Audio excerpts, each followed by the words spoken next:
Picture-perfect Bellevue, Iowa, a charming Mississippi River town. You can even hear leaves dance down the street.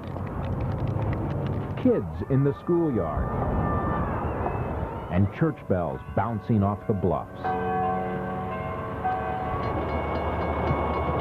But every now and then, an interruption. About 8 times a day, trains rattle right through the heart of town. The china and crystal in my curio and in my china cabinet, they move. We have a limestone building, and sometimes we hear limestone in between the walls falling down.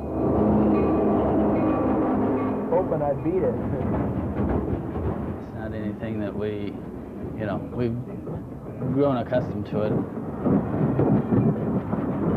This town does its best to keep the trains under control. In fact, Bellevue has outlawed the whistle, but the federal government is trying to blow that whistle. A new law requires trains to whistle at intersections. For the government, it's a safety issue. For Bellevue, it's a noise issue. With 15 crossings inside of a mile. City Administrator Tom Roth thinks the whistle would blow all the way through town, traveling at 10 miles per hour or less. Just imagine. 6 to 10 minutes.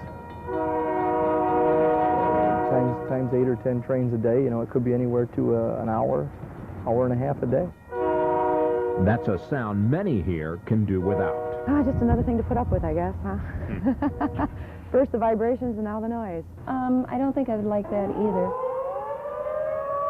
Right now, the lunch siren seems the loudest noise in town. Bellevue plans to keep it that way, pleading its unique case. Simply put, a railroad runs through it. In Bellevue, Greg Vandergriff, News Channel 8.